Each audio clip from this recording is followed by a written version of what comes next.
Please go ahead, sir. We are live now.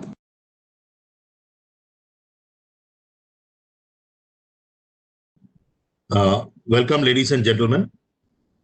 I'm Padmanand here on behalf of both Grant Thornton as well as ASSOCHAM, leading industry body here in the country. Welcome you all. Today we have some of the leading, shall we say, leaders, both from industry as well as academia and the government, who will be presenting their inputs on the solutions and the strategic options vis-a-vis targeting invasive and migratory and exotic pests. This is perhaps the next COVID attack that we should be prepared for and be ready against. There are policy interventions, there are field interventions, there are quarantine-related interventions, there are banned pesticide the approval interventions for targeting these pests that we need to discuss and evolve appropriate policies and schemes for intervention in a war footing. So this webinar assumes paramount importance.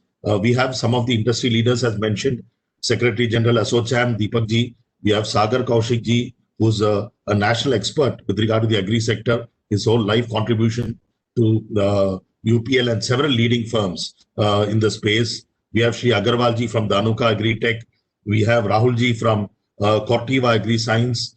We also have Malhotra Ji, Agriculture Commissioner, Ministry of Agriculture. Raju Ji from the FMC Corporation, one of the leading firms in terms of business size in the globe in the agri input space and crop advisory space. We have Dr. Subhash also from IARI. We will be having the inaugural session by Honorable Minister Shri Purushottam Rupala Ji. In fact, his constituency Amreli was one of the most severest affected by groundnut related invasive pests. In fact, nobody in Amreli, in fact, goes into groundnut cultivation now, which is in fact stemming their opportunity for doubling incomes, as we have seen through UPL's interventions in Saurashtra in the same groundnut fields. So a very critical area of discussion, important policy parameters and norms to be. We will start off the presentation today. Honorable Minister will be joining us soon. The presentation would start off by expert Raju Ji, who is the Director Corporate Affairs of FMC. Raju Ji, over to you.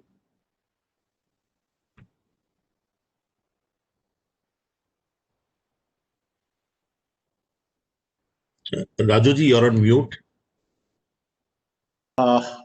Okay, I think I'm seeing as very clear, very clear.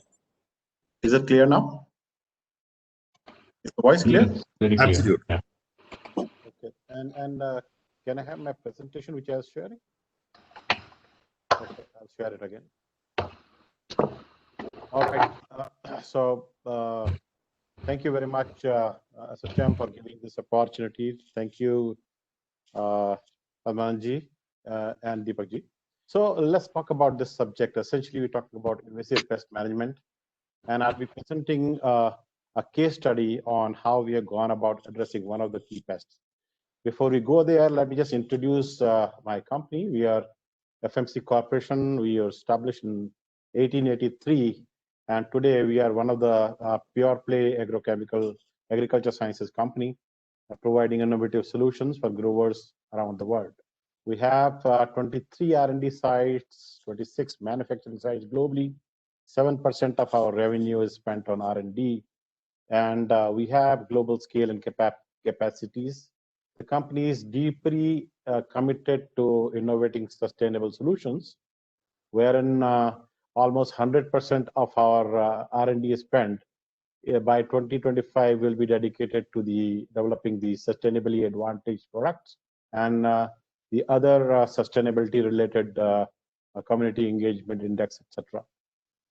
So now coming to the main topic, invasive pests. Essentially, we are talking about those pests. And when I say pests, actually in India, we have something like globally maybe up to 30% loss to the agriculture yields happens by the way of pests. And invasive pests become all the more complex to manage. So what are these invasive pests? Essentially are those pests which are non-native to a country. For example, if in India, we get a pest which was never there and which has now come in, so this becomes the invasive pest. Is my presentation visible, Rajveer sir? Yes, it's visible. Yes, it is Sir. available. It is clear. Thank you. So I have a list of invasive pests here. So you can see right from the plants to insects, all these pests were never a habitat of India, and they have now entered Indian territory, wherein many of them have really assumed significant proportions. You would all know about the Congress grass onwards. All this has happened, and there are about 18, 19 invasives that have already come in. I will go for some of them here, but you will feel that in all these cases, their attacks have caused a great deal of disruption among the farming community. Also, apart from causing these damages, they are also identified as the second greatest threat to biodiversity after the habitat loss. So they have found, you can see here, these 19 pests, and you could see that fall armyworm was the latest one that came up in 2018. So we, as FMC, looked at this fall armyworm when it got introduced, and we set up an initiative called Project Safal. Safal here means safeguarding the agriculture and farmers against fall armyworm. So let me just present this case study to tell you how we've gone about doing it. So this pest is a very, very deadly pest in the sense that it has a huge spectrum of crops that it covers. It is a very heavily infesting pest, polyphagous in the sense that it attacks many crops, and it has started from Brazil, from South America, and then it has landed in Africa, America, and then suddenly it appeared up in India somewhere in the second half of the 2018.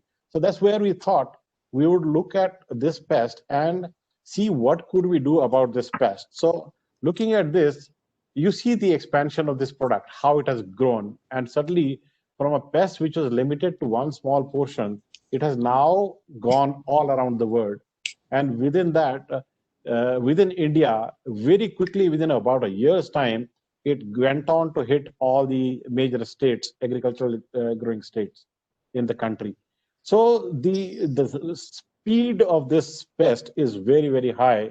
You know, it almost one of the insect, the female lays up to 3,000 eggs per life cycle, and they quickly multiply their life cycle. So recognizing this as a national emergency and aligned to our commitment to partners to manage this pest sustainably because of the knowledge that we had globally on this pest, we set up this Project Safal, wherein we collaborated with the South Asia Biotech Committee, SABC, one of the scientific NGOs. And we said, okay, we will build up the awareness, knowledge, capacity building within the country. And also we would look at creating a common platform where all stakeholders. So the idea I'm trying to tell you here is that we try to create a collaborative project. And also not only that you are looking at addressing this pest, but also looking at stewardship, which is the most important area. Normally, whenever such invasive comes, you know, people go left, right, and center applying pesticides or actions which are ultimately non-sustainable. So the key objectives that we set up, so this is how we thought we'll go about doing it. So if we have to deliver sustainable solutions to farmers, we said we will look at creating 4 pieces of that, and one of it will be awareness.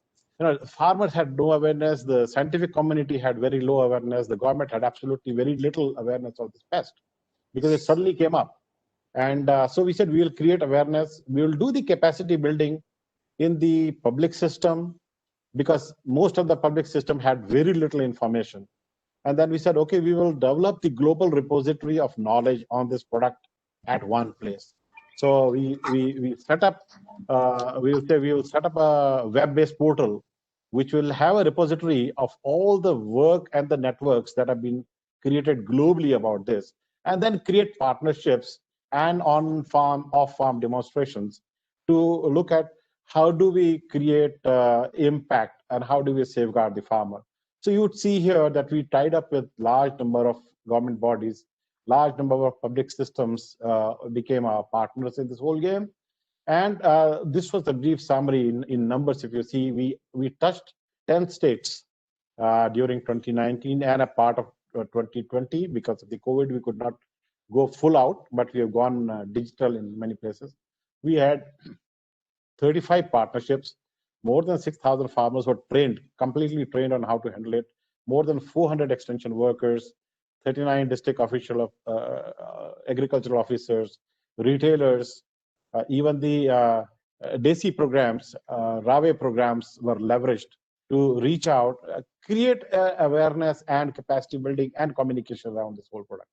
We developed a large number of collaterals. You can see the website here. It is even today the most latest website on fall army globally, anywhere. Every day it is updated. You can see fallarmyworm.org.in is a website that we are now maintaining. We had the collaterals develop how to identify the pest. Rajuji, we have 1 more minute to go, if you don't mind. Okay, sir. I thought just 4 minutes. Okay. So we develop all these collaterals, and then we also develop the posters on how to go about identifying the pests, etc.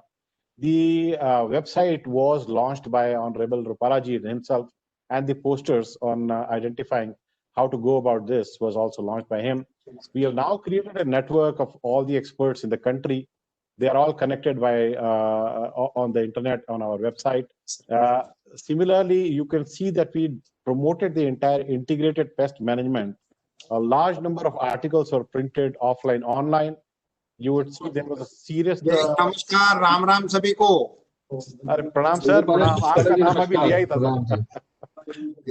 Continue. Ji sir, मैं आप ही की वही कर रहा था कि आपके द्वारा जो ये फॉल आर्मी वॉर्म के अगेंस्ट में वेबसाइट का विमोचन हुआ था, उसी का जिक्र कर रहा था. तो उसके लिए बहुत बहुत धन्यवाद आपका.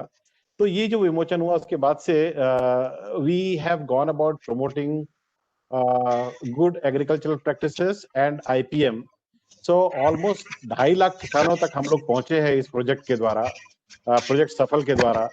और जिसमें से हमने पूरे प्रदेशों में, करीब 10 प्रदेशों में इस सारे प्रोजेक्ट को लेके गए हैं, जहाँ पे वो प्रदेशों के साइंटिफिक बॉडीज जो है वो साथ में हमारे एसोसिएट्स किए हैं. हमने सोशल मीडिया को भी इसमें काफी यूज किया, जिसके थ्रू काफी अवेयरनेस क्रिएट की गई है. और अभी तो इस प्रोजेक्ट को हमने एक मार्केट इंटेलिजेंस से भी लिंक किया, जिसमें जो वैल्यू चेन प्लेयर्स हैं उनको भी बीच में इन्वॉल्व किया. कई जगहों पे, कई स्टेट्स में डोसेजेस प्रॉपर नहीं थी, वो डोसेजेस प्रॉपर कराई गई. फार्मर्स को एक पूरा का पूरा Raju ji, time's up. I'll take last 1 minute. Yeah, sure, please. Okay. So हमने जितने पब्लिक सिस्टम हैं, चाहे वो एकेडमिया हो, चाहे ICR हो, चाहे ARI हो, चाहे उनके बॉडीज हो, सबको कंबाइन करके इसको हमने एक प्रोजेक्ट को पूरा इम्प्लीमेंट किया. And then you can see the coverage here. ये सभी कवरेज है जहां जहां पे ये कार्यक्रम हुए, और हमने दिखाया कि कैसे अपनी उपज किसान बढ़ा सकते हैं, जो कि फॉल आर्मी से कम है.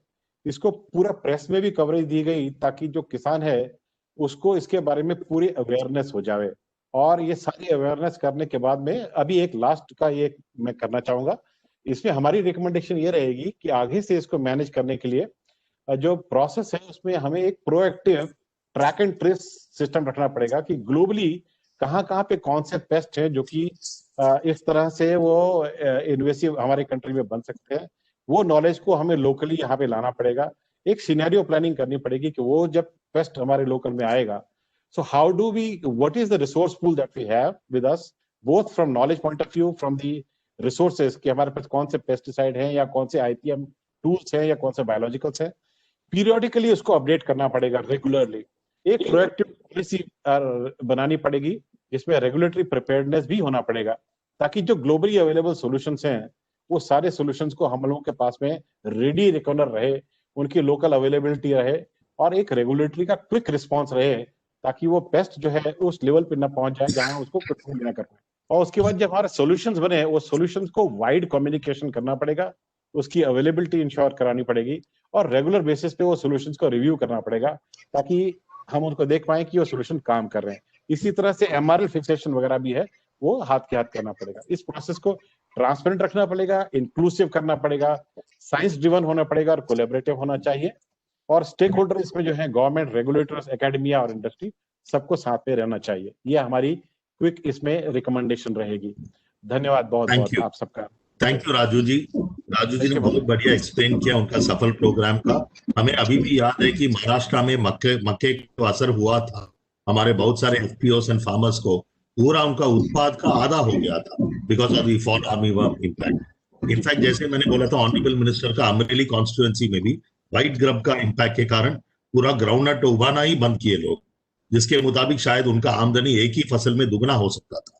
So it is almost a COVID-like situation, pandemic situation with regard to agri sector.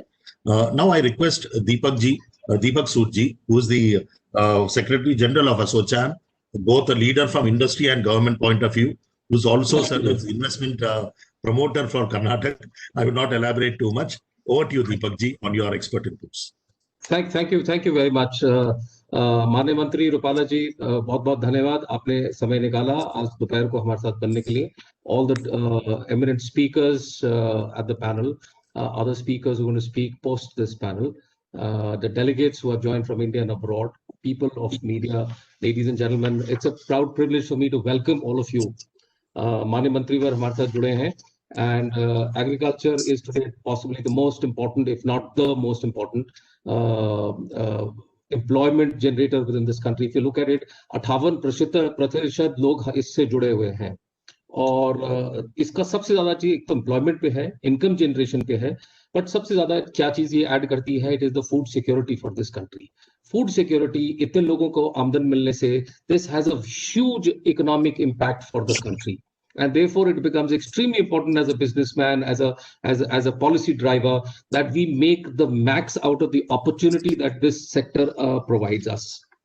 ASSOCHAM has 70-80 leading practices under various ones, and ASSOCHAM leads a very strong practice under agriculture, and therefore partners the government in various schemes across states and center to develop policies and activities, and that's what ASSOCHAM does in this space. I just wanted to fill you up on that.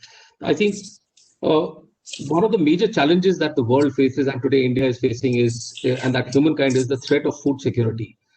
Covid ने आके हमें एक चीज बता दिया है कि we are very vulnerable, कुछ भी चीज आके कुछ भी हिला सकती है, हम कहीं भी गिर सकते हैं। Geopolitical scenarios, political and border scenarios are other threats amongst a very, very important thing, which is the subject for this webinar, which is emerging and invasive pests.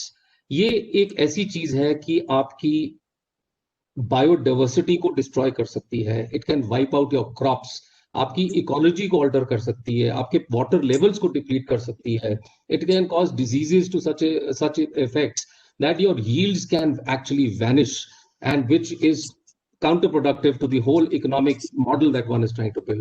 Mantri Mahavar, we cannot be sitting idle at this point and take this as this government in the last two terms of Prime Minister Modi has been very, very proactive in taking all steps, and especially during COVID, the way reforms, the way आप लोगों के economic packages आए हैं to various sectors, the way make in India पे तवज्जो दिया गया है, द वे इंपोर्ट सब्स्टिट्यूशन पे बात चल रही है, PLI स्कीम्स आई हैं. So I think there is a lot that can be and is going to be done within the space of agriculture which will help develop this sector further.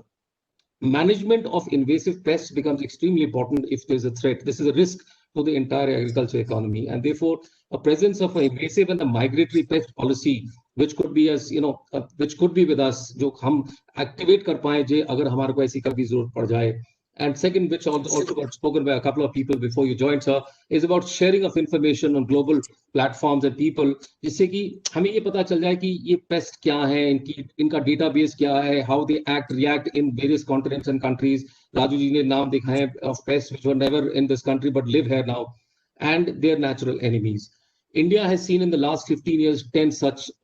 And मैंने कभी पहले नहीं देखा था, पर इस बार गुड़गांव में मैं था तो लोकस्ट जो आया जून में 2020 में, it is something that we all saw, and how it has impacted the crops across India is about 30% तक पूरा खत्म हो गया. We talking about Singdana, which is the groundnut within your constituency, which got impacted so badly many years back.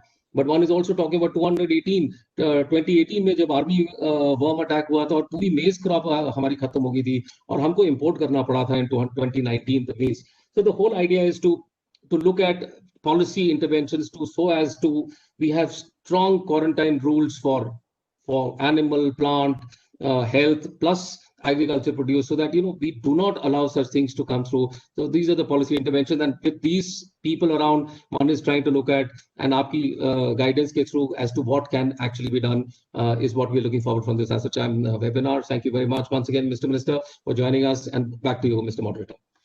Yeah, thank you, Deepak ji. We now have Sagar Kaushik ji from the UPL group, who will be making his valued presentation. Just as a illustration, UPL group, for example, has been working for groundnut in Saurashtra region, where we've been also been involved in evaluation. What we find is that quintals per acre has increased from 10 to 16 just in one harvest by appropriate IPM kit and appropriate good agriculture practices. But ये जो सौराष्ट्र में हुआ है कि जो groundnut का उत्पाद 60% yield बढ़ी है, फार्मर का इनकम ऑलमोस्ट डबल हुआ है 3 ही महीने थ्रू क्रॉप हार्वेस्ट. वही चीज आप अम्बेली में देखेंगे, लोग अभी ग्राउंडनट उगाना ही बंद किए because of this white grub, मतलब जो इन्वेसिव पेस्ट है. तो इसका सोल्यूशन जैसे UP and many other stakeholders में से देयर आर वेरियस सॉल्यूशंस. एक तो हमें क्वारंटाइन का ऑप्शन होनी चाहिए, plant and animal quarantine at the entry ports. दूसरा हमें देखना पड़ेगा कि जो टॉक्सिक एंड बैन केमिकल्स है उसका भी इमरजेंसी सिचुएशन में थोड़ा लिफ्ट करे. जैसे अमेरिका में भी न्यूयॉर्क सिटी में जब मस्किटो का अटैक हुआ, many malathion and many banned chemicals were permitted for use to kill the invasive pests. तो ऐसा कुछ proactive and dynamic emergency response होनी चाहिए, नहीं तो ये कोविड से भी बड़ी महामारी एग्री सेक्टर में हो सकता है. Over to you, Sagar ji. Yeah. So thank you, Padmanand ji. Sagar Kaushik from UPL. Sir, सबसे बड़ी बात यह है कि आज का जो टॉपिक सेलेक्ट हुआ है, invasive paste and migratory paste challenges and way forward, it is actually a departure from the normal themes around which we talk about the agrochemicals. We talk about the industrialization, manufacturing, regulatory issues, and constantly taking your help to make the changes, and you have been so supportive. But I think it is a very, very positive change, and I hope that this will continue, that we are bringing new dimension to the role of agrochemicals and understanding the different themes. Today, this theme is invasive pest. It needs to be talking about the role of agrochemicals in the context of climate change, the role of agrochemical in the context of the export of the food crops that India wants to increase from $40 billion to $70 billion. So there are a number of these topics where a joint engagement, as my previous speaker, Raju Kapoor mentioned, that everything is not in the emergency response. It is not that every time there is an invasive pest, it has to be handled through an emergency. And last appearance of the locust which happened, I mean, we have to compliment Ministry of Agriculture that with so much of dedication and the work, at one time it was really looking like a havoc. But Ministry of Agriculture was able to really bring and move the infrastructure. But this movement was done in a more emergency response. I think the time has come to understand that these invasive pests, these could be mites, these sucking pests, these could be locusts, this could be the fall armyworm, this could also be some of the aflatoxins, which are the part of the grain storage fungus. So it is not only when the food is coming to India, these invasive pests are harmful, but when we export, and we will export more and more, so these invasive pests will be also quite detrimental to our exports. So I think the important message, Mantri ji, from आपकी side से हमारी ये request है कि किस तरीके से emergency response को एक तरीके से प्रोग्रेसिव रिस्पॉन्स में कन्वर्ट किया जा सके और ये डिस्कशंस जब पेस्ट नहीं है उस समय पर ये होना चाहिए मंत्रालय में, और जो स्टेट गवर्नमेंट हो, सेंट्रल गवर्नमेंट हो, इंडस्ट्री हो, एकेडमिशियंस हो, इनका एक ग्रुप बनाया जाए जिससे कि पूरा डिटेल में इसकी जानकारी और इसके बारे में बात हो। और जानकारी का जहां तक संबंध है, इंडस्ट्री के पास ग्लोबली बहुत जानकारी है, लेकिन इस जानकारी को किस तरीके से हम पॉलिसी के रूप में हम बदल सकें और इसका पूरा एडवांटेज ले सकें। अब देखिए कि जब भी इस तरीके की महामारी होती है, तो यही नहीं कि एक कोई पेस्टिसाइड हो या स्प्रेइंग मशीन्स हो, इन्हीं की जरूरत पड़ती है। हमारे पास कई ऐसी टेक्निक हैं, अगर जो उनके ऊपर भी विशेष रूप से हमें उसको ऊपर देखा जाए तो बहुत उनसे फायदा मिल सकता है। जैसे कि सर्वेलेंस, अर्ली सर्वेलेंस से पता लग जाता है कि कौन से पेस्ट की यहाँ पर महामारी होने वाली है। मैं आपको उदाहरण देना चाहता हूँ, महाराष्ट्र में पिंक बोलवॉर्म, हालांकि हम इसको इन्वेसिव पेस्ट नहीं कह सकते, लेकिन हमारा जो देश इतना बड़ा है कि हमारे यहाँ पर 15 या 16 एग्रो क्लाइमेटिक जोन्स हैं, और जो मेरी उम्र के जो मेरे साथी हैं उनको मालूम है कि पिंक बोलवॉर्म वो सालों साल सिर्फ नॉर्थ इंडिया में रहता था। नॉर्थ इंडिया से वेस्ट तक भी उसका कोई अपीयरेंस नहीं हुआ था, लेकिन पिछले 3-4 साल से नॉर्थ में पिंक बोलवॉर्म नजर नहीं आता कॉटन में, लेकिन महाराष्ट्र के अंदर हैवोक बनाया।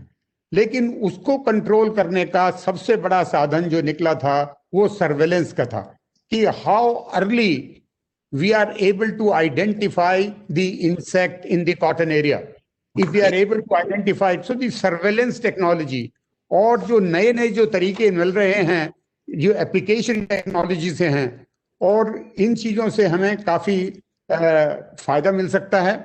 और इसलिए ये जो आज का जो प्रोग्राम है, we should see that because of the climate change and you see that there is so much of movement which takes place in the Indian Ocean. There are the change of the wind currents which are taking place. So these are all adding to bringing the invasive pest or the migratory pest to India.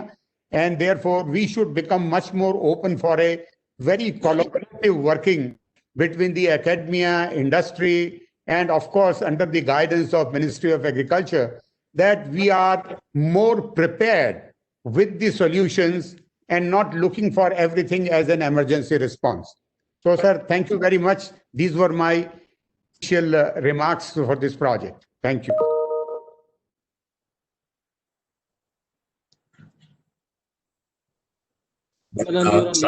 Very beautiful inputs and appropriate inputs. We will now have R.K. Agarwal ji, who's with more than 50 years of grassroots experience in the input industry and also running several charitable trusts and hospitals. Agarwal ji, over to you. Dhanuka Agritech.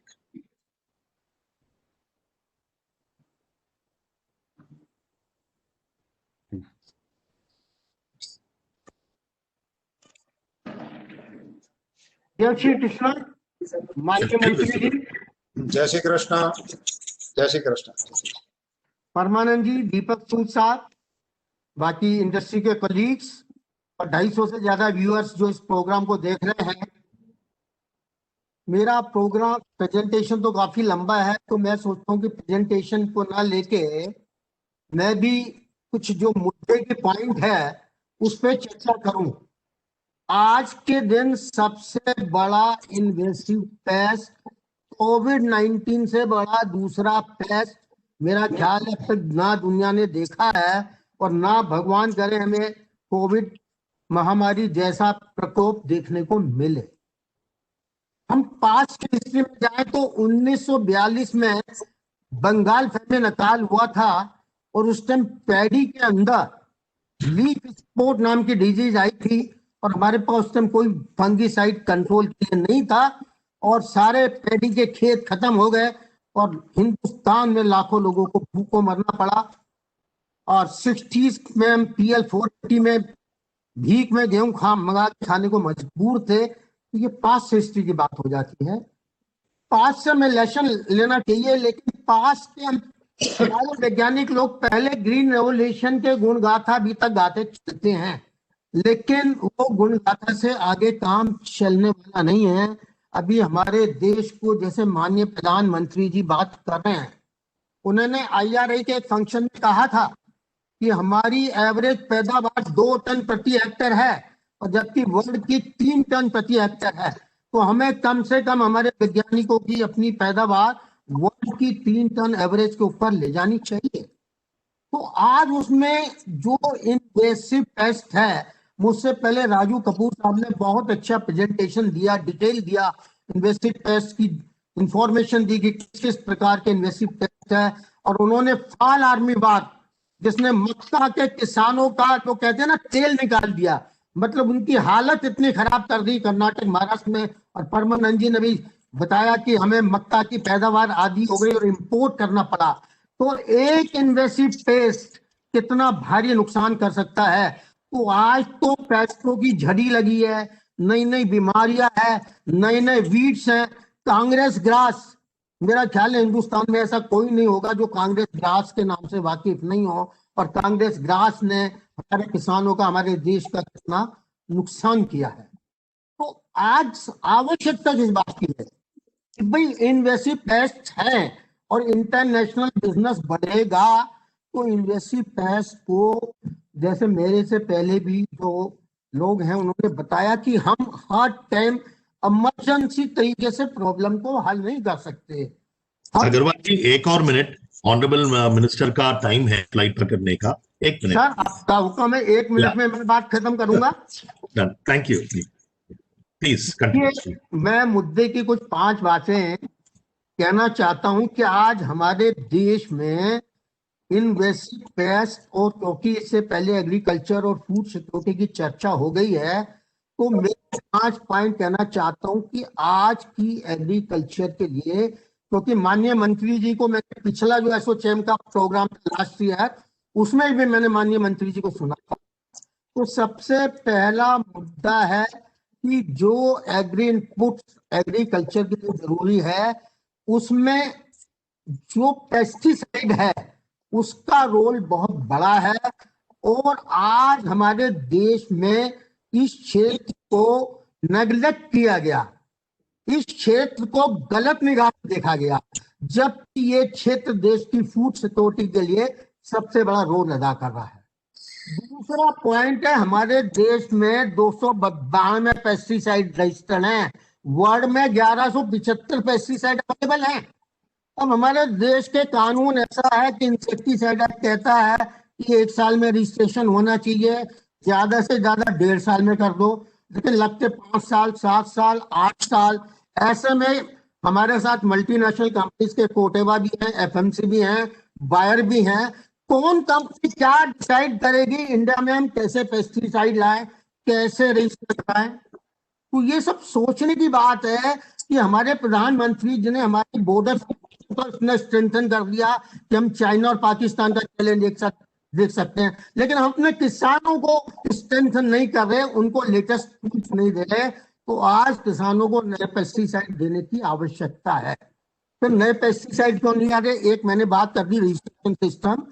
फिर नए pesticide जो भी लाता है, multinational company बात करेंगे कि आज एक रिसर्च पे 2000 करोड़ रुपया और 10-15 साल लगते हैं, तो इंटरनेशनली एक नया पेस्टिसाइड जन्म देता है। और हिंदुस्तान में भी 100 करोड़ रुपया रजिस्ट्रेशन से लेके कमर्शियलाइजेशन में खर्च हो जाता है, और हम उसको रिकॉग्नाइज नहीं करते, डेटा प्रोटेक्शन नहीं देना चाहते।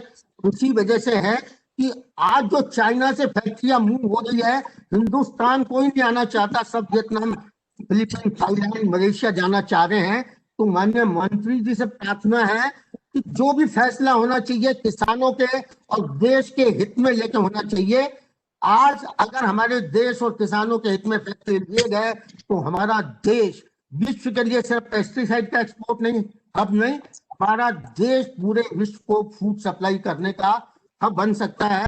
एसोचैम ने एक बहुत अच्छा विषय सुना, मैं उसके लिए एसोचैम को बधाई करता हूं।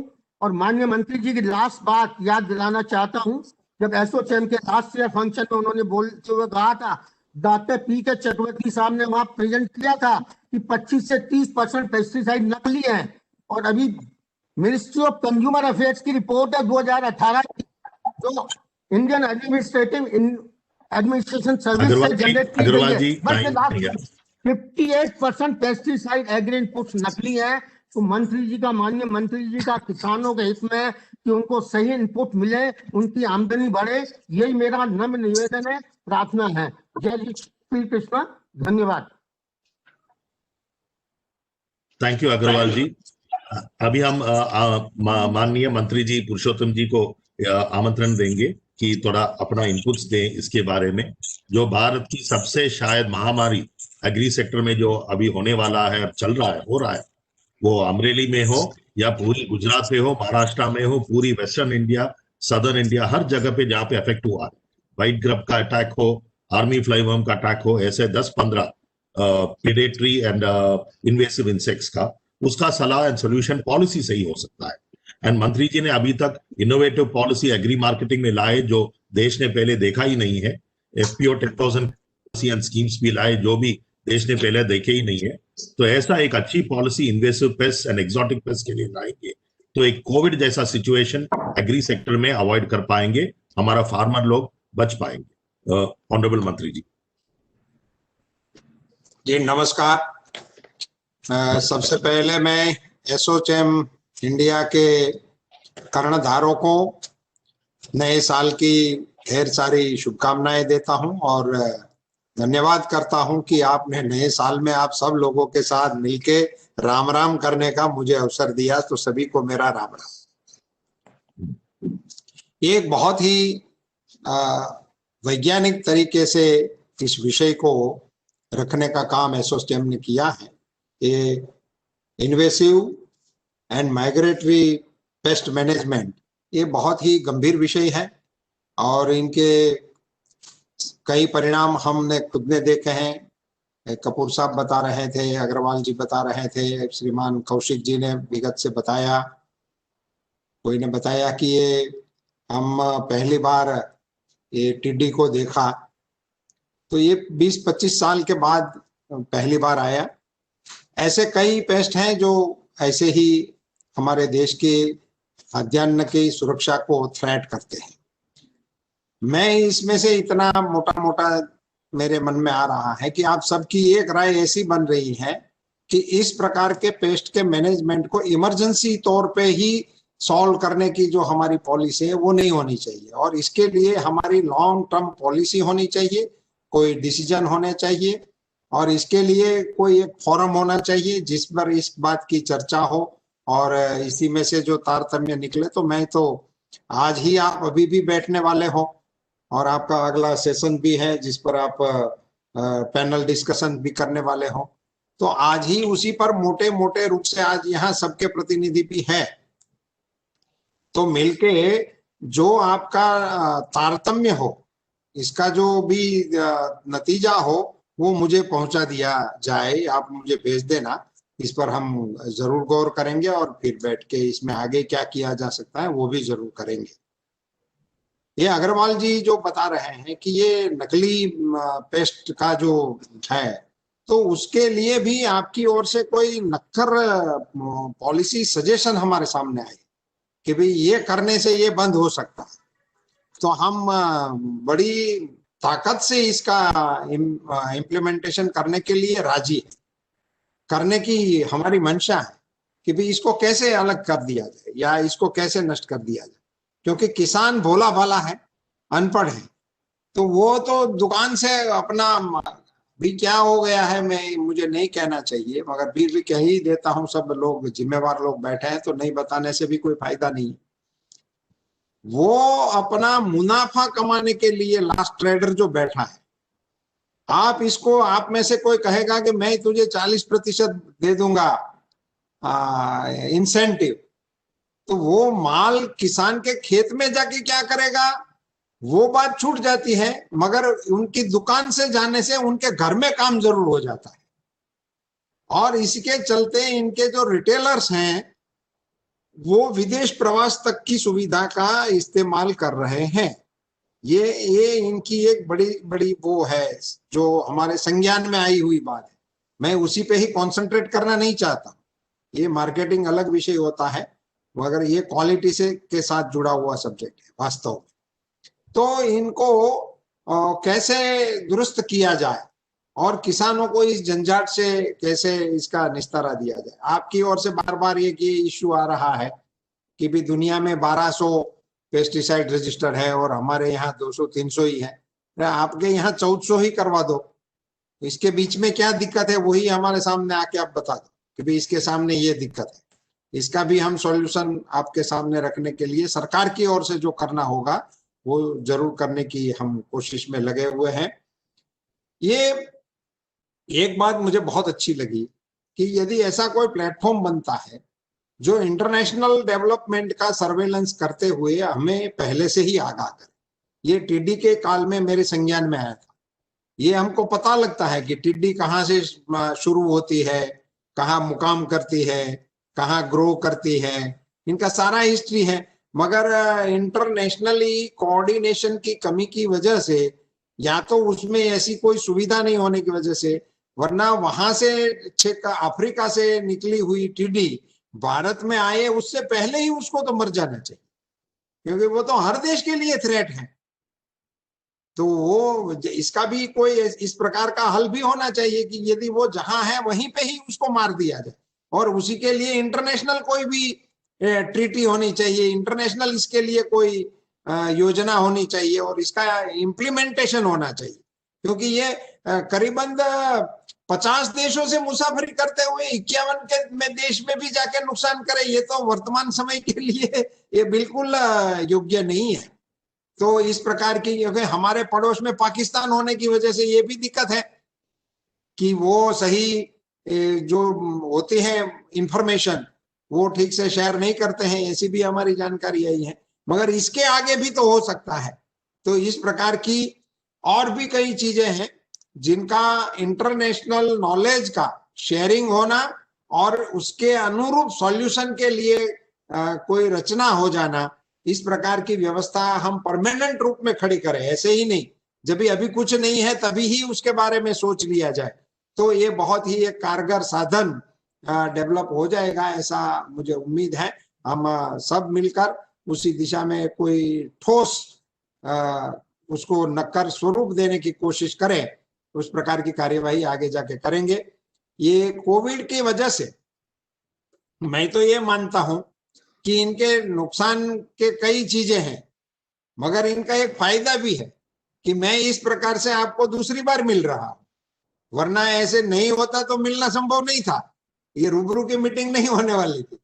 ये इससे हो रहा है। तो ये एक प्रकार से टेक्नोलॉजी का उपयोग करके हम जो कार्यक्रम को संचालन करने का एक नया आयाम इस कोविड महामारी में इमर्ज हुआ है, तो उसका भी ज्यादा से ज्यादा बेनिफिट लेते हुए और इसको और क्लोज करते हुए, समझो कि इस बैठक का नतीजा उसका क्या होता है, उनमें से फिर 3-4 लोग और हम 1-2 लोग बैठ के इनकी डिस्कस कर ले, ताकि उसमें से आज बड़ी बड़ी बातें आप सबके बाद डिटेल में जो डिस्कशन पैनल डिस्कशन होगा, तो उसके तारतम्य के साथ फिर एक बार हम इस प्रकार से 2-5 लोग ही बैठ ले और आधा घंटा उसी पे डिस्कस हो जाए, डिबेट हो जाए। इस प्रकार का भी आयोजन आपकी ओर से होगा तो मैं अवश्य उसमें उपस्थित रहने की कोशिश करूंगा। तो ये इस प्रकार से इनको आगे बढ़ाए हैं। और वास्तव में किसानों के हित की बात जब मोदी जी ने ठान ही ली है, तो मैं उन बात से तो सहमत नहीं रहूंगा अग्रवाल जी की कि हमारे इनपुट्स एग्रीकल्चर प्रोड्यूस में सबसे महत्वपूर्ण अंग आपका पेस्टिसाइड है, और ये बिना पेस्टिसाइड्स के फूड सिक्योरिटी को कितनी बड़ी थ्रेट है ये सब जानते हैं। तो हम इसके बारे में बिल्कुल सावधान हैं, बल्कि इसको और स्ट्रेंथन करने की कोशिश में है, करने की मंशा रखते हैं। हम जल्द ही जल्द आपके मन की भावना के अनुरूप और किसानों के हित में जो कुछ भी करने योग्य होगा वो तुरंत करने की कार्यवाही करने का भरोसा दिलाता हूं आप सबको। और आज की बैठक के बाद भी आप जब कहेंगे तो उसके तारतम्य के साथ भी हम 2-5 लोग आप जो तय करें, इनके साथ फिर बैठ के इसकी रणनीति को आगे बढ़ाने की कोशिश करेंगे। नए साल में आप सबको बहुत सारी शुभकामनाएं। इस प्रकार के पेस्ट जो विदेश से आयात होते हैं और फिर हमारे को थ्रेट होते हैं, तो उनको बिना आए क्या है दुनिया में क्या क्या हो रहा है, कैसे हो रहा है, उसके सॉल्यूशंस क्या है, उसमें हमारी कंपनियों की क्या ताकत है, हमारे पास इंडिया में जो हमारा इंफ्रास्ट्रक्चर है वहां उसमें क्या लेक्यूना है, उसमें किस प्रकार की हमें दुरुस्ती करने की आवश्यकता है। देखो कि अभी पहली बार मुझे टिड्डी के समय में पता लगा कि हेलीकॉप्टर से स्प्रे करने का हमने मना करके रखा था। वो भूतकाल में किसी को एक घटना हुई होगी, उसी के चलते ये बैन था, तो उसको लिफ्ट करना पड़ा हमें और फिर से एयरफोर्स के साथ मिलके एक प्रयोग करने की हमने अनुमति ली। ये अपने ड्रोन से नहीं था, ड्रोन का प्रयोग नहीं था। अब हमारी शादियों में हो रहा है, मगर जहां जरूरत है वहां नहीं हो रहा था। शादियों में हम ड्रोन से फोटो खिंचवाते रहे, मगर हमारे खेत में जो नुकसान हो रहा था उसके लिए ड्रोन अलाउड नहीं था, उसका कोई प्रयोग नहीं हो रहा था। इसका प्रयोग करने का भी हमने इस बार किया।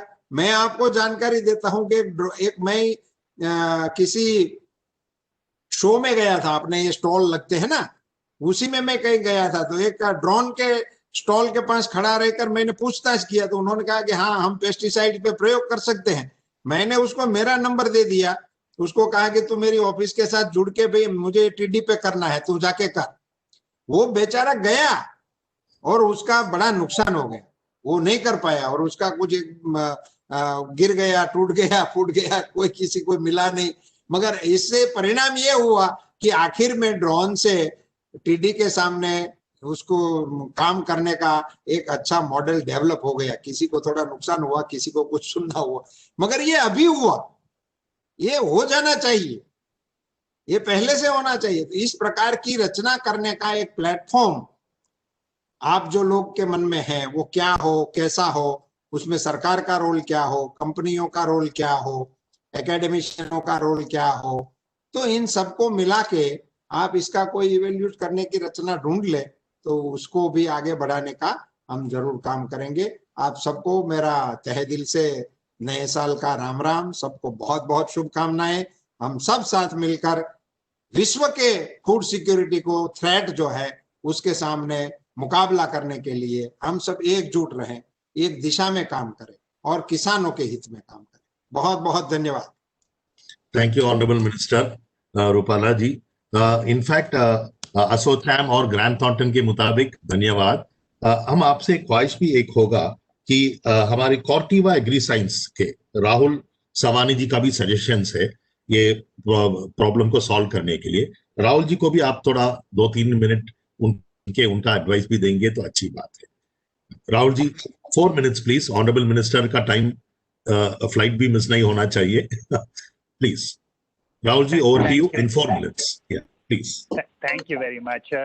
So firstly, thank you to ASSOCHAM for organizing this extremely important event and a very timely event for us. And of course, माननीय मंत्री जी धन्यवाद ज्वाइन करने के लिए हमें और हमारी बातें सुनने के लिए। आज आपका टाइम बहुत इम्पोर्टेंट है, तो आप हमें ज्वाइन कर सके, हमें बहुत अच्छा लगा इसमें। पहले तो मैं ये कहना चाहूँगा कि 2020 का जो साल रहा है इसमें बहुत सारे चैलेंजेस आए हैं और ये चैलेंजेस अलग अलग चीज़ों पे आए हैं। आप देखिए प्रोडक्शन, सप्लाई चेन, बहुत सारी इंडस्ट्रीज इम्पैक्ट हुई हैं और उन जीडीपी भी बहुत बुरी तरह गिरा था Q1 में। लेकिन एग्रीकल्चर जो है, एग्रीकल्चर इंडस्ट्री उस समय भी फर्स्ट क्वार्टर में भी 3.5% की ग्रोथ हुई है। तो फर्स्टली तो मैं आपको कंग्रेचुलेट करना चाहूँगा आपकी लीडरशिप पे, क्योंकि आपकी लीडरशिप के बिना जिसने इंस्पायर किया इतने सारे फार्मर्स को और हमारे रूरल एरियाज को, ये पॉसिबल नहीं हो सकता था। सो बहुत बहुत धन्यवाद आपकी लीडरशिप के लिए और कंग्रेचुलेशंस उस पे। Absolutely tremendous from anything that we have seen in the past. अब एक और चीज इस समय पता चली है मंत्री जी कि जो हमारा फूड सिस्टम है, काफी स्पीकर्स ने ये कहा, आपने भी ये कहा, बहुत फ्रेजाइल फूड सिस्टम है।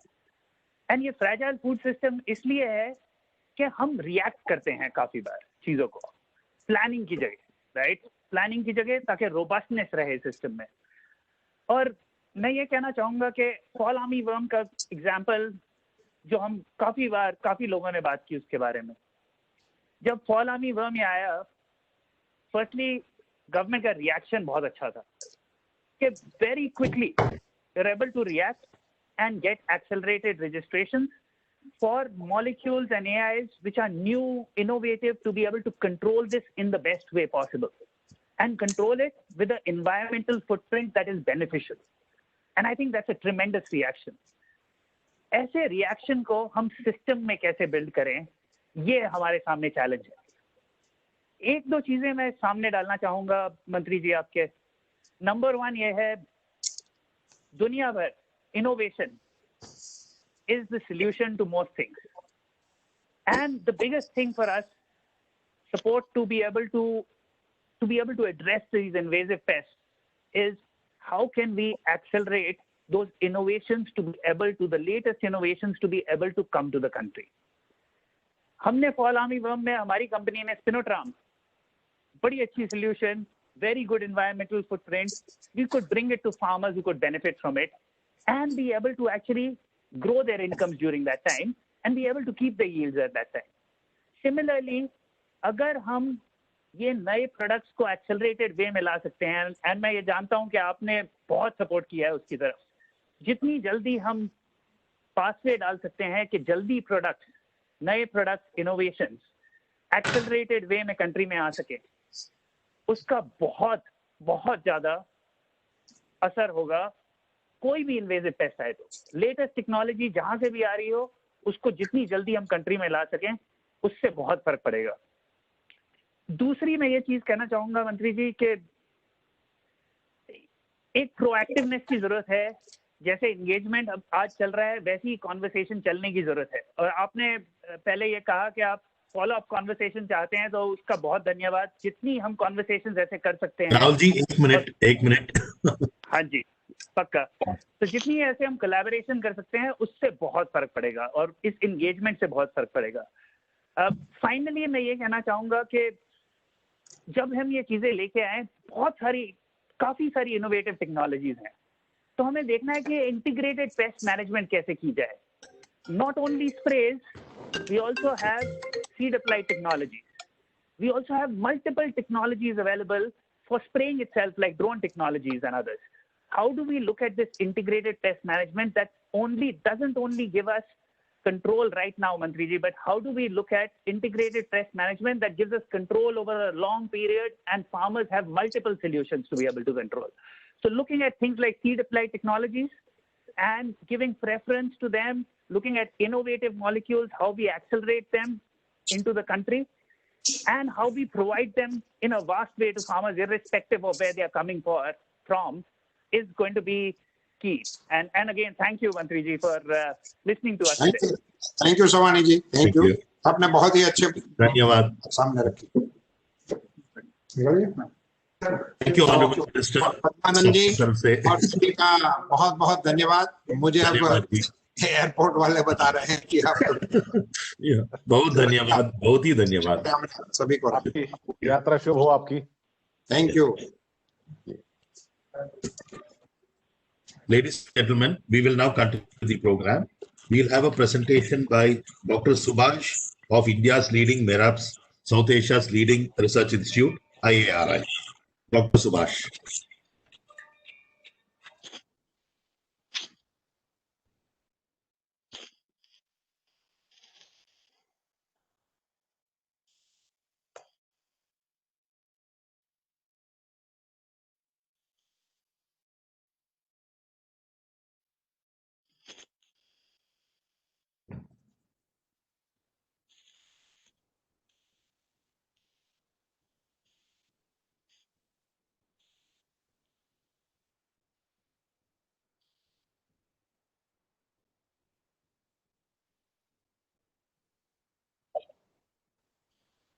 Dr. Subhash?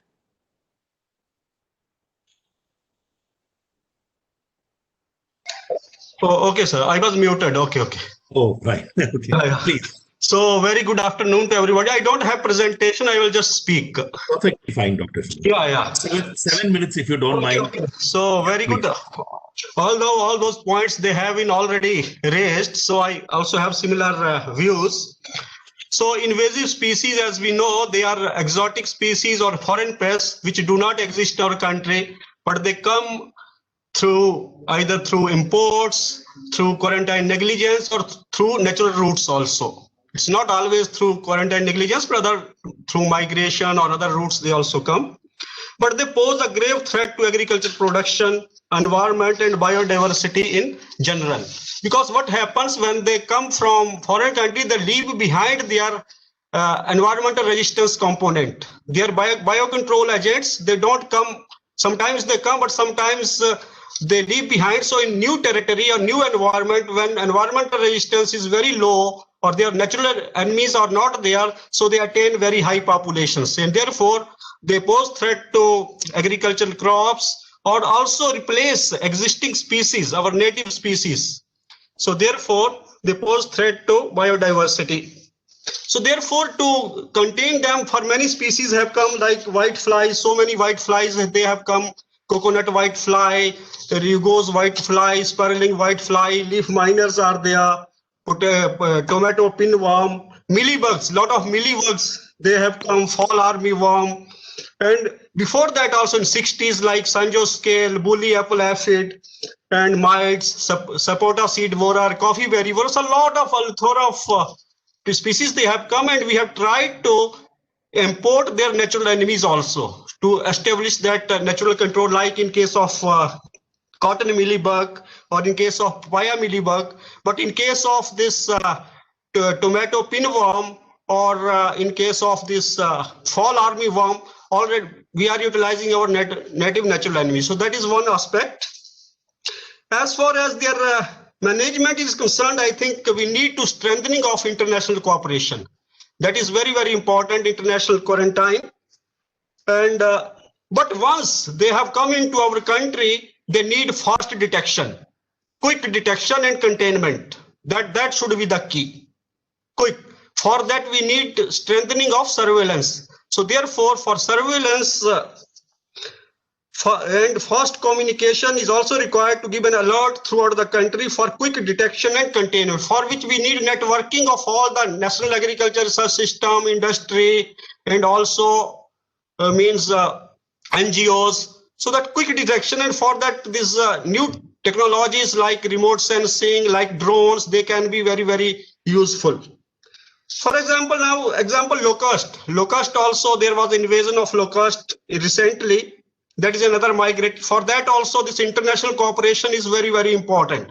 Although India has made some headway in this, and India has proposed a trilateral treaty with involving Pakistan, Iran, because it comes to, as Mantriji was telling, that it crosses 50 countries, then it means in those territories it is not controlled, or the efforts which are made to control, they are not sufficient.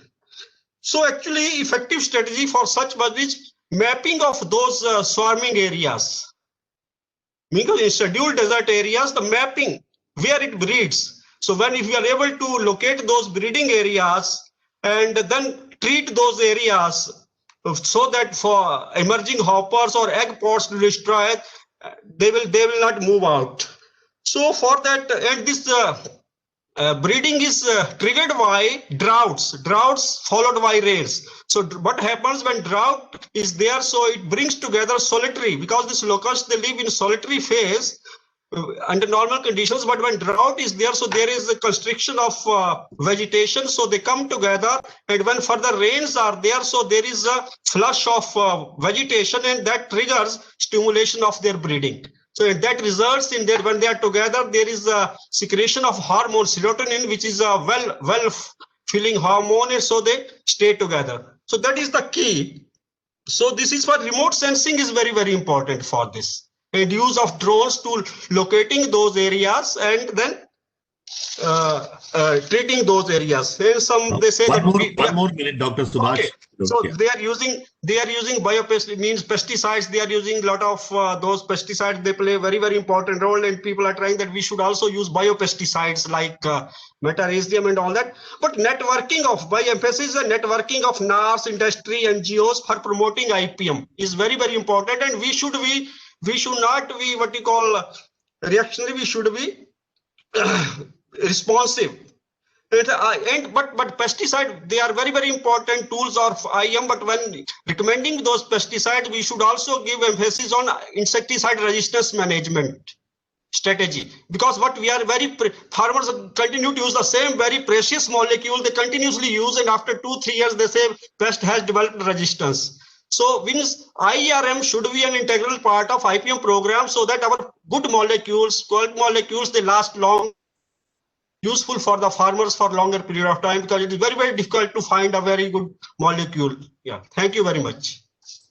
Beautiful presentation, Dr. Subhash. Thank you very much for your excellent inputs. Now, ladies and gentlemen, what we will is we still have time for an open house session.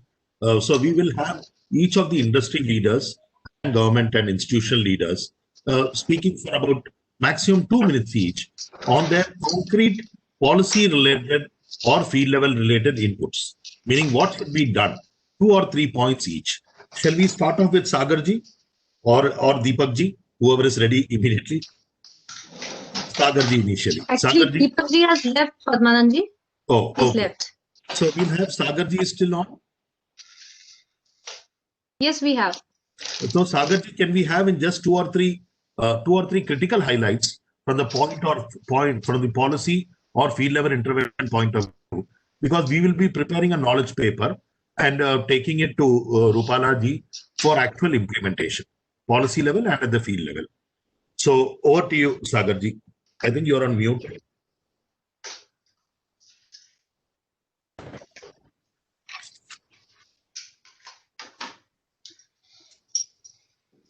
Or if Sagarji is not immediately available, can we come to Agarwalji? He also had to leave.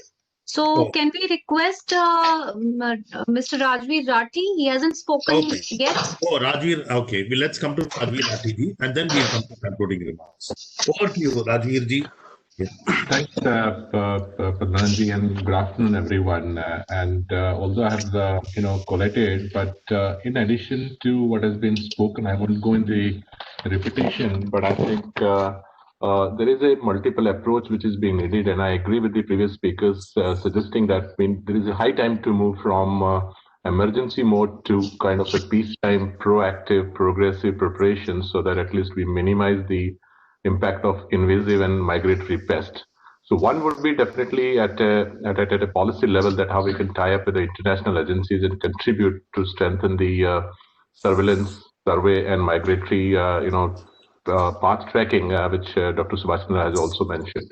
But I think most important, in our opinion, what we have seen is, if you look at, there are 3 different kind of a block of pests which exist in the world. And if I come to India, we need to, there is an information, but I think there's a high time to have, 3 different set of data points, informations to be kept ready. One is about the pests which are not known to India, but which exist elsewhere in the world and which has a potential to come in India as an invasive pest. And the strategy to that is that how we can effectively put in place the pest risk analysis system, which is there, which is quite robust, but still there are some slips which happens. The number 2 is the pests which are known to us and available in India, but come to India, but it has not become invasive. So how we can combat that? So again, for that, I think there is a need for robust PRA and the IPM strategies in place. The third category, the list of the pests which are already being there and are occurring in India, and for which the strategy should be how holistically we can manage them before they become, domestic invasive pest. If I can use an example of cotton mealybug, it was a normal pest, but I think in 2006 and 7, it created havoc in cotton in northern part of India. It was available in the central part, as what Sagar Kaushik mentioned about the pink bollworm reverse migration, which has just happened. So this is a classical case of mealybug, besides invasive pests. So we also need to be mindful that, invasive pests, migratory pests, but how the pests which are in existence in different part of being the normal pest, which has been established in India, how they behave based on their biology, based on technology, and how they move based on the congenial environment, as and when it happens, and the reverse migration, either up country or down country, it happens. And the last point is, I think there is a need to go for proactive surveillance and a survey mechanism, because if that happens, then you have the data points and you can really manage well. And if I can, add one more point, I think it's a high time that we all should work in a well coordinated manner. And there has to be one central cell or central, kind of a platform where all stakeholders, academia, government, regulators, civil society, NGO, industry, extension workers, and let's not forget the farmer, who needs to be, really empowered, and because he's the first point who identifies anything happening, really different on his field. So how collectively this platform can disseminate and provide the real-time information that if you notice anything unusual before it becomes too big, so we can really catch them at a very initial stage, and then if I can say that it's saying that it's easy to catch the cloud rather than running after every single drop, because it's difficult to take that drop of water when it fell on the ground. So I think that kind of a system is needed, and then what Minister Saab has said, that government is highly receptive. They have taken several steps. And that's where they are highly receptive and willingness to collaborate and listen and just see that how collectively, we can put up a mechanism in place. So that's really a good sign that, all the stakeholders, especially the government, is really, really open and very progressive towards, solving the problems and keeping the farmers' benefit at the center. So I'll take a pause over here. So. Yeah, thank you, Rajveer ji. Rajveer ji had perhaps led the first product stewardship team for crop biotechnology. So I think the very right person or most appropriate person to lead the exotic pest related initiative also in the country. Thank you, Rajveer ji. Now, before we wind up with the vote of thanks by Rajveer ji again, we will have a minute or two for each of the experts who are participating, who have participated and shared. All of them they spend their lives for the input industry. So let us start off with Sagar ji, Rahul ji, and Raju ji first. Whoever is available right away. Raju ji, just 1 or 2 minutes on a summary on highlights on what we should do, next steps forward. You're on mute, I think, Raju ji.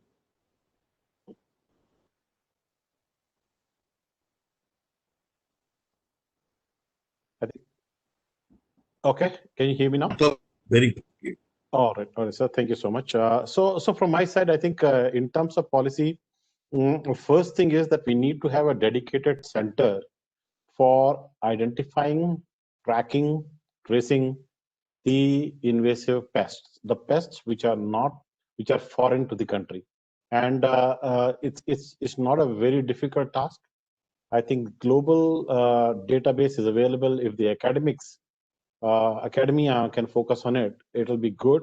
They can feed this information back to this cell in the government.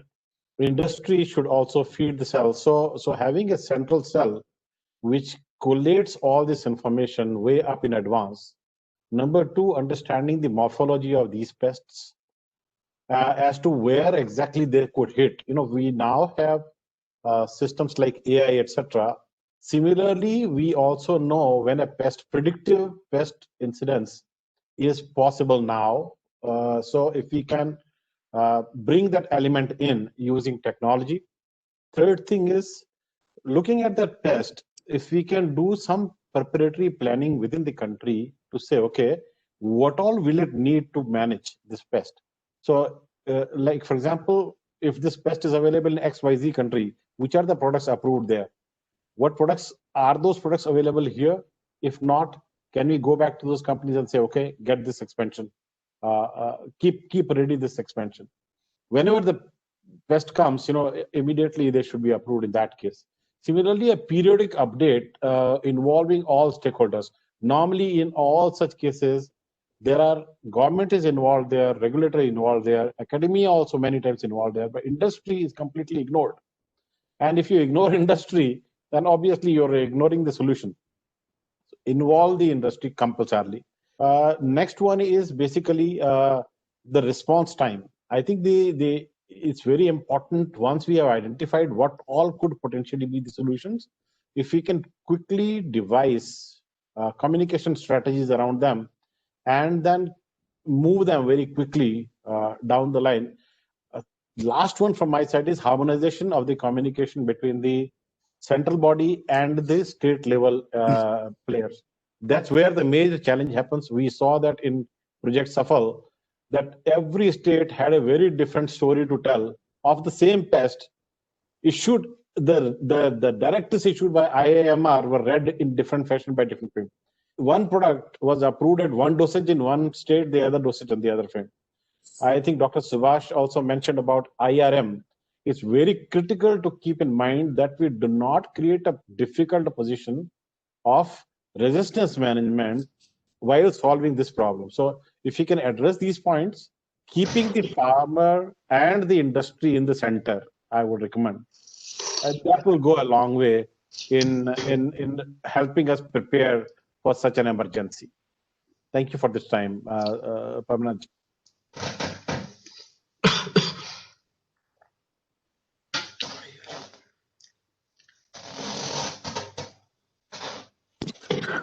Padmanabh sir, you are on mute. Sorry, I was just having a cup of coffee in between. So, in fact, a stewardship council is the way out. So, as you're aware across the world, a stewardship perhaps led by RTG or the appropriate expert, including RTG, and involving government, industry, and academia and R&D institutions, very appropriate. And we'll prepare a knowledge paper at the earliest in a matter of few days. We will take it to the Honorable Minister. A recommendation would be formation of a government acknowledged stewardship council, which could, and we could evolve the constituents of this council and take it forward. But my personal and humble feeling is that, of course, we have to look at long-term strategies. But wherever emergency response is required, we will have to do it. You know, that's what we find from the COVID experience also, in a military sort of war footing, that kind of thing. But before we go on, vote of thanks by Ratiji, we have Rahulji from Singapore for your summary points, please. Rahulji. Great. Thank you, Padmanabh.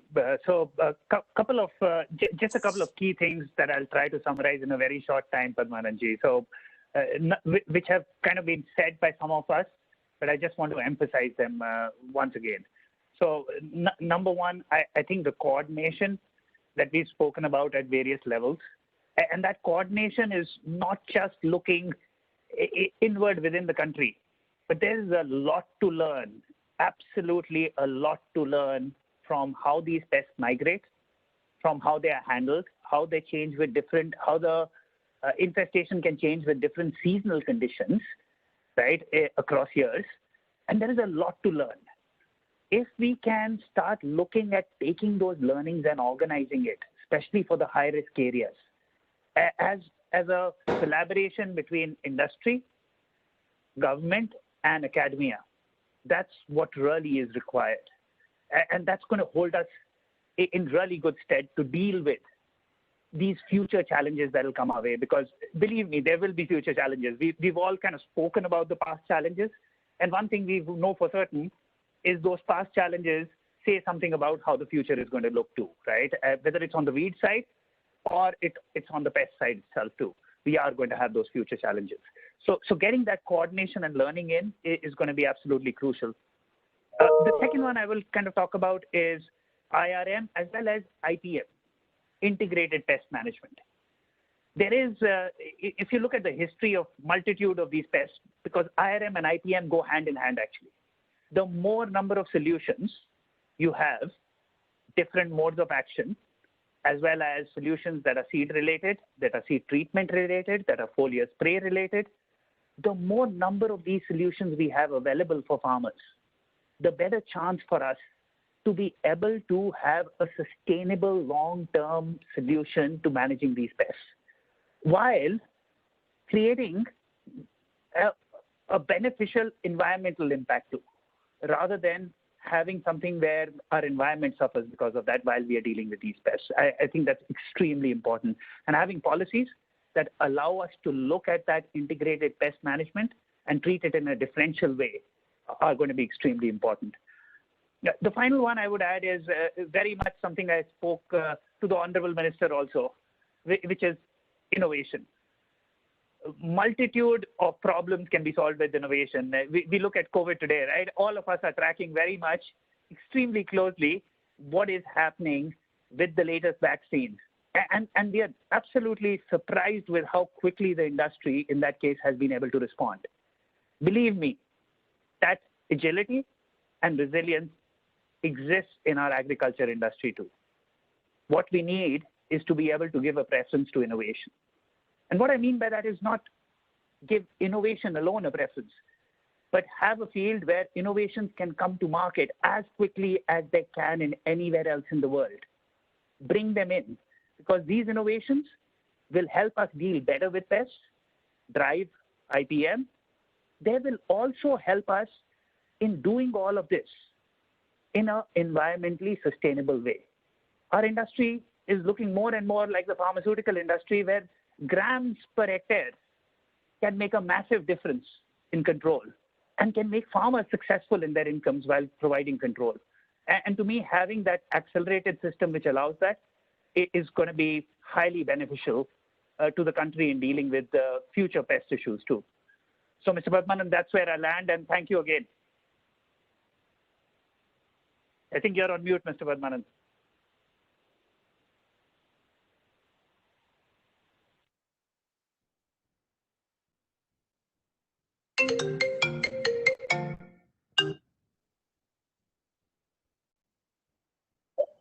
Sorry. So the final word to Sagarji. Before that, just a summary from my side.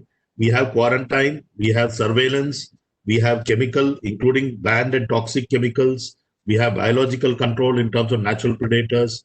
We have targeting reproduction of species through sterile insects. That could be the sterile male techniques or the Trojan female technique, exotic words also. We have different options. Now, Sagarji, summary from your side, which you could take it from the government. Okay. Please. Yeah, well, thank you very much. I think they're not only very informative, but a very cohesive way that we have discussed this particular seminar. And in the beginning, I mentioned that it's a departure from the normal way that we approach the role of agrochemicals. And we should do such seminars more and more, which are creating the multiple traction. It is no more the product and pest relationships, but there are more multiple factors which are going to influence it. So this part we have to really start to capture. Now, what came out today is basically fundamentally the organization.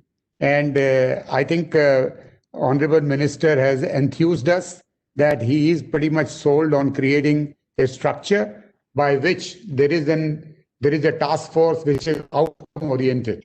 So there I would recommend, and Mr. Padmanabhan, you are going to make a draft note or for submission to the Honorable Minister. I think we have the new plant protection advisor who has just taken over the position, and he comes from the technical background. So perhaps then a short interaction with him will also be useful and helpful, because he is the right person, so that there is actually a structure at place all the time to handle the new requirements and new expectations from such structures. So therefore, how do we organize ourselves, and who could lead that from the government is the plant protection advisor. And we are here, both the national, international companies, to share the experience, etc.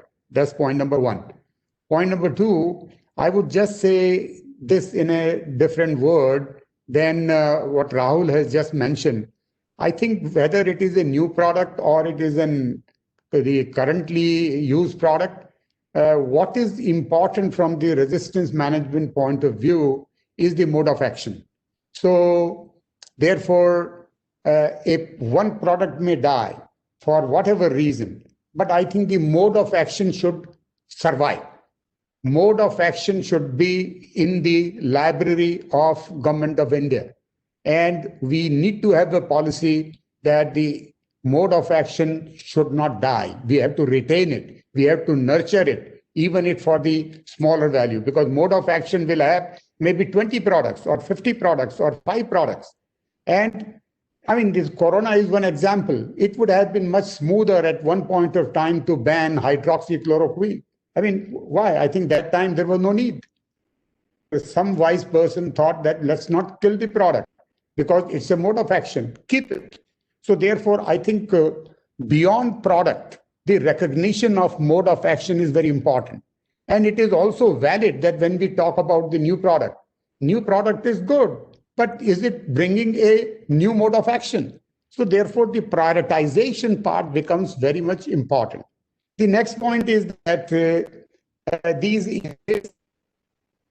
not there for 3 years or 4 years when the new solutions are being developed. So as a result, even the ICR research bodies, they are really not active to do that. And industry also is not very active. We have to also share this responsibility as well, because we know that the locust may come every 5 years or every 20 years or 25 years, but there is no testing opportunity which is available. And when the insect or the migratory insect is appearing, still we are not ready to do the testing of the different mode of action. So I think we should respect the mode of action. And even if when the decisions are taken with regard to reviewing the product, I think we have to see it from the prism of mode of action. Otherwise, if we keep killing the mode of action, one day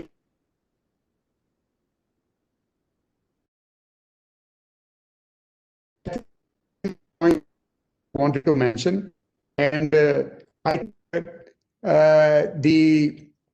the surveillance technology have already been mentioned, and I can say that the role of the surveillance technologies or the scouting part, there are multiple the options available and the process is available. We need to also encourage that, and all these areas I think will become much more relevant if really there is an organization. And I think the outcome of this seminar will be that we are all, with the help of Honorable Minister, able to place actually one task force which is based on an outcome and which is given a target to create an outcome. So that is where I would like to finally end my summary. So thanks a lot, Mr. Parmanand, for giving me the opportunity.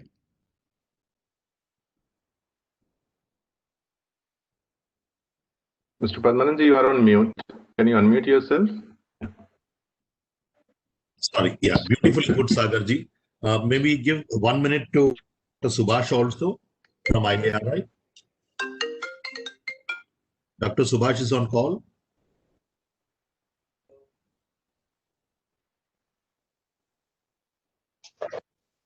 Yeah. Nirupama ji, so we have come to the close of the session. Would any expert be Dr. Subhash? 1 minute summary from your side, please. So yes, Padmanandji, I would like to share with the panel that maybe we have the presence of Dr. Malhotra, Agriculture Commissioner also. So he's trying to join us. So in the meanwhile, Dr. Subhash can join. Yes, yes. A 1 minute summary by Dr. Subhash. Doctor, over to you. Sir, I have already said, I will only emphasize that key to this is international collaboration and surveillance and networking of all national agriculture research system plus industry plus NGOs, whosoever matters or works in the field of agriculture. Then only we will be able to we should be proactive, not reactive. Yeah, with surveillance means the strength is there. So immediate what you call detection and containment. That is the part. So in summary, that is the only that collaboration and for locust and all that in the means nip the evil in the bud. That should be the mantra. Yeah. In fact, just as an aside, till perhaps Malhotra ji joins, is that setting up a stewardship council or a task force. Task force is an Indian word. Stewardship council is a World Bank and Asian Development Bank word, which is used across the globe also. Basically, a stewardship council, which will take this work ahead, involving different stakeholders and evolve a long-term solution, appropriate policy, appropriate field level interventions with a budget allocation also. So this kind of thing is what is being explored now for the National Horticulture Board, where we happen to be the project management agency, and also in several other departments of the Ministry of Agriculture. So this is so that we have an integrated perspective involving all stakeholders for promoting agri-value chains. Otherwise, you know how the agri-value chains are being promoted right now. We have a dozen departments, a dozen agencies, and many of the interventions are not done in an integrated or synergized manner.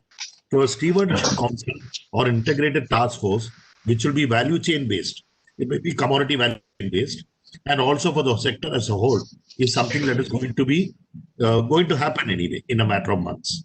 So a council with regarding to task force or a stewardship council for invasive pests is also something that we will try to push as soon as possible in association with ASSOCHAM. I think that's a good idea, sir. Yeah. A very, very good idea, because I think that's a much needed initiative. And also, like I said, most of the time what happens is all these solutions are very government centric or academia centric. Yes. So if you can, very rightly somebody had put there, is it outcome based? I think Sagar mentioned that outcome based task force, because otherwise, we have a lot of people, lot of departments surveyed even today addressing the invasive pests, but I don't see any outcome out of them. Yes. Not even one till date. So I think it is important that we clearly set ourselves timelines. That's very important. All that you said, we have to put timelines to those, and we have to put accountabilities to those. And there has to be a regular, let's say, quarterly meeting or something where you can review the progress, and the progress report should be widely communicated to all stakeholders. Yes. Yeah. Because what happens is otherwise it remains in the files, and when the pest comes, the person making the file is already transferred to some other department. Absolutely. Padmanji, this is Rajveer. If I can add one more point, if you look at today in terms of the surveillance stations, or national inspection agencies, it's directly mandated under Department of Plant Protection, Quarantine and Storage. Yeah. And so two suggestions over here. One is that how we can increase these number of stations for better, effective, real-time surveillance, monitoring, early detection. I think everyone has talked about it. And also how we can involve academia and the scientific institutions, because these are the people who work on and remain in touch with the international, scientific fraternity. It will help in having the real time. And I think this is somewhat which can be doable, when we talk about the outcome-based, deliberations or action plan, whatever we are just currently thinking, Very appropriate. Very appropriate. Nirupama ji. Padmanabh ji, till the time we have Mr. Malhotra, I'll just wait for 5 more minutes. One of the questions that has been shared on the chat box is, what efforts have been made to popularize biorational pesticides in India? So I would request our panelists, if anyone could address it, please. I would just pitch in, Nirupama, here. I think one of these suggestions, progressive suggestions, could be, because there are a large number of biological strains available globally, but we can't get them to India. So if a regulation can enable introduction of biological strains in India, we will have many biologicals coming into India and addressing a wide range of problems. So I'm sure we have all been advocating for it, but it would be great if this committee, whichever committee was made to look at registering biopesticides in India, if they can be a little more flexible, or they can be a little more practical in allowing biopesticides to be registered in India, and ensuring that those are not copied. Of course, the proprietary rights are not taken away. If that can happen, I think we will never have a shortage of biological solutions to address any of the challenges. So that should possibly be one of those recommendations of this panel, I would request.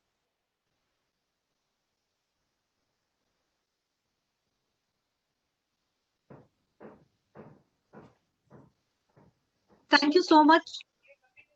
Sir, Dr. Malhotra is advising to continue. He's keen to join. So One of the other question thought that has been shared is Western UP has least management of spurious pesticides, applications and awareness. So what does a panel, advise to address it?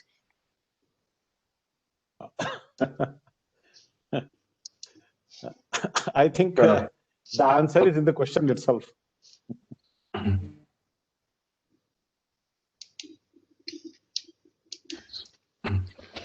So maybe a couple of things on that. I think one is, of course, the awareness, like how we can, bring in that element across the value chain, right, from the farmers, extension educations, the traders, like, and encouraging that everyone should take, for anything they are buying, they should ask for a bill. That's number one. Second is there are mechanisms which has been, government is also trying to put in, companies are also trying to put in either to put a QR code or other mechanisms, security mechanism, just to ensure that it is a genuine product. But most important is that how the awareness and the education is being created around that what a genuine product is and from where it is available. So industry collectively has made an effort, like, from CropLife India platform, work with the Ministry of Agriculture in terms of sending out the letters to various dealers, distributors across the country, the trainings about the effect of spurious, and also on the information available that where they can check the genuineness. So these are a couple of suggestions. I think it's all about the mindset that how it is being practiced and followed by each and every farmer. Yeah. And of course, the other thing which our industry always asks is how to strengthen the enforcement mechanism at a state level. Maybe Rahul can add to that more, or maybe Mr. Kaushik like that. I agree. I think Ratiji, the last suggestion you were hinting at, I think the issue is more visible in certain states. So it may be a opportunity or an option to create a PPP model with those states. And because unless you are working with the state government and the industry and the state government together, they make up their mind that how do we prevent and how do we, criminalize those actors who was involved into that. So I think it will be relevant that if we discuss with the selected 2 or 3 states as a model, as an industry, and see that whether there is a workable platform that can be created at the state level. Absolutely. But if we keep on...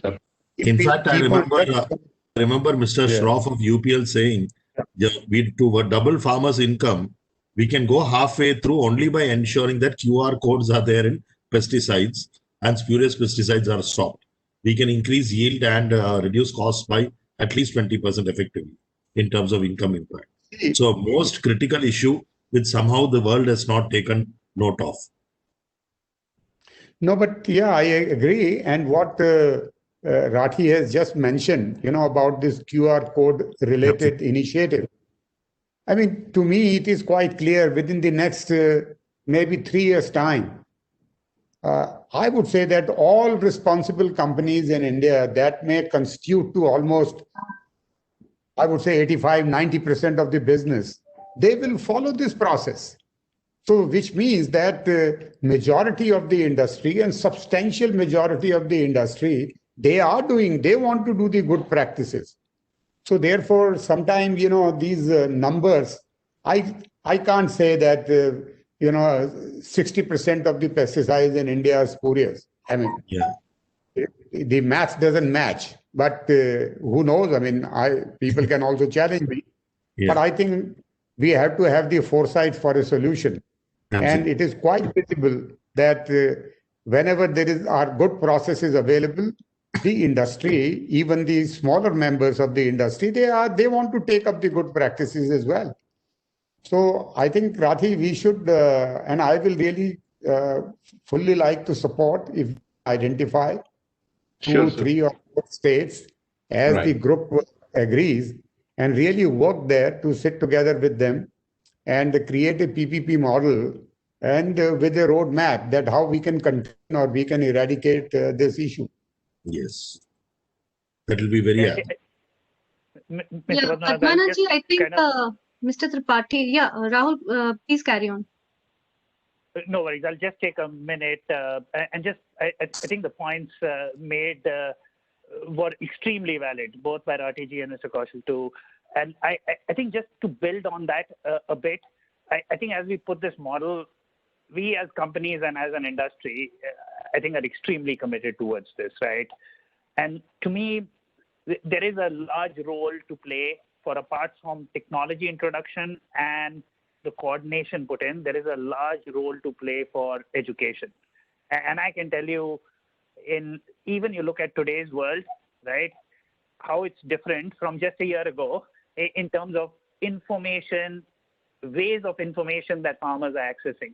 And I can tell you, you give a rational argument with those ways, new ways of information with which you can get to them, making some of those education investments for us as part of this also is an extremely important point as we move forward, because I think that can have a much larger impact than it could have in the past because of those mechanisms available to us today, and investing towards that is important. Yes, Nirupama ji. Padmanabh-ji, I think Dr. Malhotra has tried joining. He is able to hear us. If you can invite him, if he is able to speak, it's fine. Otherwise, we'll conclude. No, but connection nahi ho raha hai na? I think there is a problem. Then so it's better to conclude then. Yes, let us conclude. So thank you very much all. In fact, this is aside, other than invasive pests, I'm worried about the, we in the agri space are worried about the spurious nature of smaller firms, mainly because, for example, we work with about 1,000 FPOs across India, meaning lakhs of farmers. All of them say, some of them say at least, not Syngenta, not UPL, not Bayer, not any of the FMC. We would like to deal also with smaller players because they give us a 30 or 35% discount if we go in for direct procurement. Now, how can anyone in any space offer 35% discount is God's own understanding. So some cases we have experienced this right everywhere, Jharkhand ho, Andhra Pradesh ho. So I think it is a situation, an issue also which should be covered separately. Invasive pests on war footing and the pesticide issue as a separate issue also through stewardship councils. So thank you all. On behalf of ASSOCHAM and Grant Thornton, I request Ratiji, who will be soon leading a couple of stewardship councils, hopefully, to offer the vote of thanks. Over to you, Ratiji.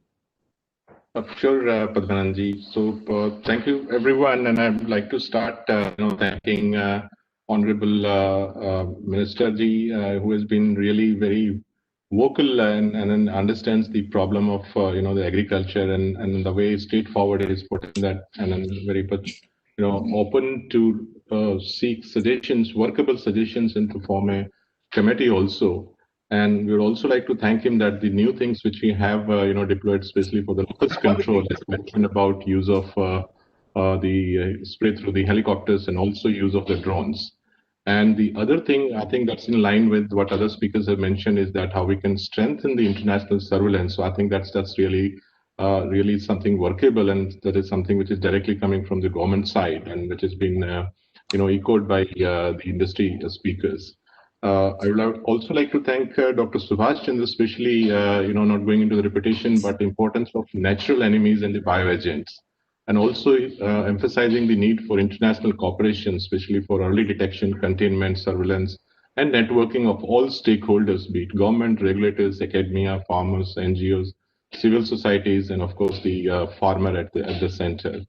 I would like to thank all the industry seniors, Mr. Sagar Kaushik, Mr. Rahul Swami, Mr. R.G. Agarwal, Mr. Raju Kapoor, echoing and saying in the same language, like what needs to be done based on their collective experience, and also the suggestions, like which all together can bring in from the international experience. So thank you so much for bringing those practical solutions, and I think need for coordinated, cohesive approach. I would also like to thank Professor Padmanabhan from Grant Thornton for managing the dialogue during the webinar and in a timely manner. So thank you so much. I would also like to thank our supporting partners, UPL, Dhanuka, Corteva, FMC. Also like to thank knowledge partner, Grant Thornton Bharat.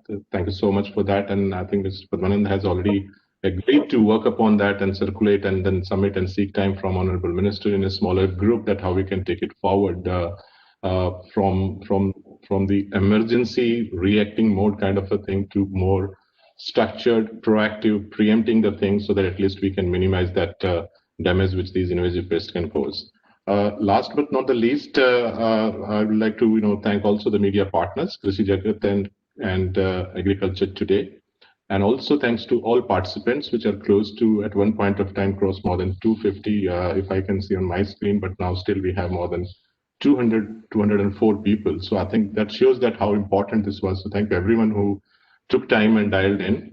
And last but not the least, a great appreciation and thanks to the team ASSOCHAM under the leadership of Mr. Deepak Sood, who is Secretary General ASSOCHAM, Nirupma and the team, and the backend team IT, who did all preparations, having everyone on the call without any disruption. So thank you so much and stay safe and have a good evening ahead. Yeah, thank you very much, sir, for such a warm vote of thanks, and we look forward to such opportunities in future as well. Look forward to your support in future. Thank you so much.